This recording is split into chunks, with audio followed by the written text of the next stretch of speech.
One thing I wanted to point out with lists is that you can actually nest lists inside other lists. And this might be useful if you're trying to, say, figure out how to make a navigation bar on your page with a drop down, for example. If you wanted to make something that looks like this up here, and you wanted to be able to click and see some kind of drop down list items.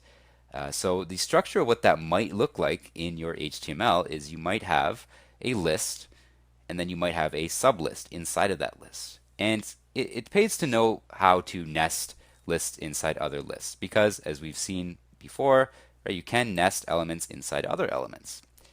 What that looks like is, let's say we wanted to give some more specific directions in our recipe example in terms of beating the eggs. So how to beat the eggs. And we want to do that as a sublist. So I want it to kind of pop down over here and kind of show a couple extra directions before we get into stir in eggs here. So all we need to do is we just need to nest a UL or an OL inside this OL. So essentially we're just declaring a new element. Let's do it as a UL. Notice what happened right off the bat. So because I haven't closed off this UL, it's just treating this LI and this one as part of this UL, right? And that's why they got all weird, which again just demonstrates the importance of always closing off your tags right away. Right, so now we have a UL, and all I need to do is add list items. So let's do a couple LIs here. We can say whip eggs with whip thingy.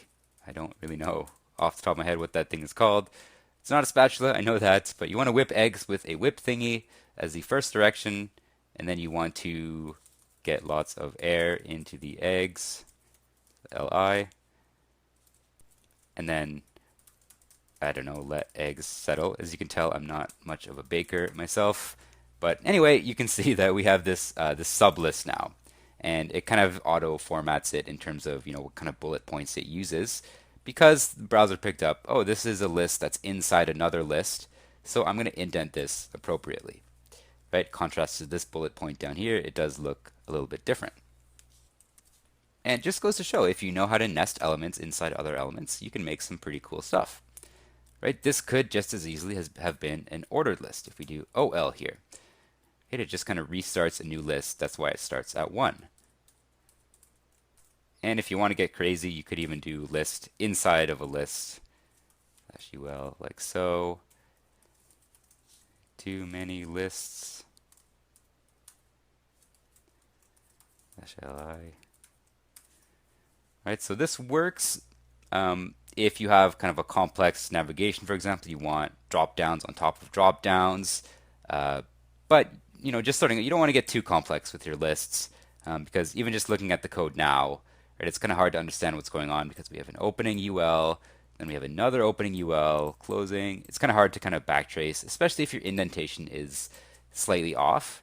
Right, if this was indented over there and this was over there and this was over here, it's kind of really hard to understand exactly what's going on. So it is possible, but you don't want to go overboard with your nesting.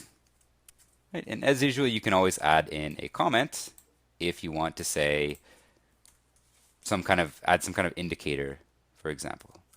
So you could say inner list.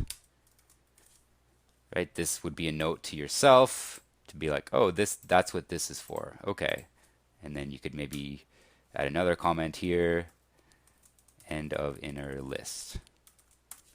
Right, so highly encourage you to use comments. It really kind of helps parse out your code if it does have a lot of kind of complexity to it as well.